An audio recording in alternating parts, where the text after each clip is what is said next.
Modern asırda toplumumuzun en büyük sorunlarından, en büyük sıkıntılarından biri de kültürsüz, bilinçsiz, kitaptan uzak, okumadan uzak bir toplumun meydana gelmesi, bir neslin oluşmasıdır. Kitap okumama çok ciddi bir sorun olmaya başladı. Hayati bir sorun. Toplumun geleceğini tehdit eden bir sorun haline gelmeye başladı. O yüzden biz eğitimciler, uzmanlar, yazarlar, aydınlar, anne babalar, ebeveynler bu konuda ciddi anlamda zihin yormamız gerekiyor. Şimdi kitap okuma konusunda çok önemli 3 sıkıntımız var benim kendi kişisel şeyime göre, kanaatime göre. Birincisi hangi yaşta hangi kitabı okuyacağımızı bilmiyoruz. Bu çok önemli bir sorun. İkincisi kitap okuma konusunda seçici davranmıyoruz. Yani çoğu defa önümüze gelen veya birimize tavsiye ettiği kitabı hemen okuyoruz. Seçici davranma kültürü yok. Ve diğer önemli bir sıkıntımız da, sorunumuz da ne yazık ki evlerimizde artık okuma olayı yok. Yani evlerimiz kitaptan, okumadan, kültürden uzak, bakir tarlalar haline gelmiş. Şimdi diğer bir sorun şu, yani kitap nasıl, ne şekilde, verimli bir şekilde okunabilir? Her şeyden önce kitap okumanın zamanını ayarlamamız lazım. Zihnimizin rahat olduğu, sessiz bir ortamın bulunduğu, midemizin boş olduğu ve yorgun olmadığımız saatler kitap okumak için en uygun saatlerdir. Bu da kanaatimce yani tabii kitap okumanın saati yok, dediğim gibi yani bu şartlar meydana gelirse her ortamda, her saatte kitap yani okunabilir. Ama bu dediğim şartların gerçekleşmesine yönelik en uygun saatler yani sabah saatleri, sabah namazından sonraki saatlerdir. Çünkü o saatlerde hem zihin dinç oluyor, canlı oluyor, hem mide boş oluyor, hem de sessiz bir ortam oluyor. Bir de gece saatleri de fena değil. Yani daha çok böyle sabah saatleri ve gece saatlerinde sessiz ortamlarda kitap okunursa kanaatimce daha verimli olur diye düşünüyorum. Kitap okuma yaşına yani gelince şimdi çocuklara farklı eserler, gençlere farklı eserler, ondan sonra lise ve üniversite gençlerine yönelik farklı eserler ve ondan sonrakilere de farklı eserler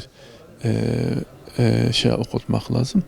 Özellikle 6 yaştan sonra yani 6-10 yaş arası, 6-11 yaş arası yani çocuklarımıza Allah sevgisini, peygamber sevgisini, ahiret bilincini, namazı, cenneti, o tür değerleri sevdirecek öykü kitapları okuturmalıyız. Çünkü öykü hem daha zevkli olur hem de etkisi daha yani kalıcı olur. O yüzden yani çocuklarımıza bu yönde bir yani bu tür değerleri öykü yani aşılasak çok daha verimli olur.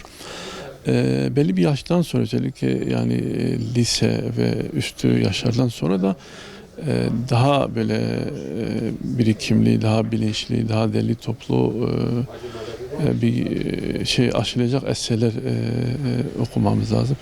Tefsir, hadis, siyer, fıkıh, akaid, ondan sonra İslam tarihi, medeniyetler tarihi, İslam bilim, hatta felsefe, o tür kitapları tabii İslami Kur'an ve Sünnet temelli, Kur'an ve Sünnet çerçevesinde yazılmış kaliteli eserler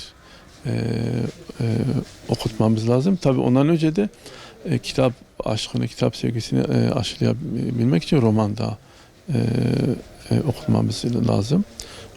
O da lazım. Bir de şu var yani birçok alimimizin, birçok İslami önderin tavsiyesidir.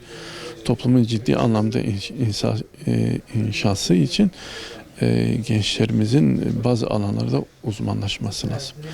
Yani hangi gencimiz hangi konuda hevesliyse, yeteneği varsa o konuda uzmanlaşması çok daha önemlidir. O konuya zihnini, birikimini o konuya şey yapmalı. Mesela yani fıkıh konusunda hevesliyse, yani yeteneği varsa, akaid konusunda, tefsir konusunda, hadis, siyer konusunda yani her gencimiz veya edebiyat konusunda her gencimiz bir konuda uzmanlaşmalı.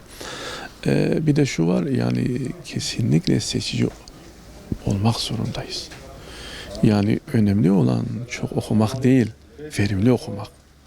Bize bir şeyler katacak, bizi olgunlaştıracak, değerler anlamında bize bir şeyler kazandıracak, bizi Allah'a, Resulüne yakınlaştıracak, topluma yararlı, faydalı bireyler haline getirecek şeyler okumamız lazım. Ne yazık ki toplumumuzda seçici okuma kültürü yok. O yüzden nice insan bakıyoruz, çok okuyoruz ama boş okuyor. Çok okuyor ama boş okuyor. Hani Kur'an-ı Kerim diyor ya, kitap yüklü eşekler. Yani o konuda seçici olmak zorundayız. O anlamda böyle güvendiğimiz, itibar ettiğimiz, itimat ettiğimiz insanlardan tavsiyeler alabiliriz. Bizim zihnimiz yani tabiri caizse bir kanalizasyon yeri değildir. Her türlü yanlış, sapkın fikirle şey yapalım diye. Diğer önemli konu dediğim gibi çocuklarımıza okuma kültürünü aşılayabilmek için, kitap sevgisini aşılayabilmek için evimizde de anne babalar olarak, ebeveynler olarak evimizin kitaplarla haşir neşir olması lazım.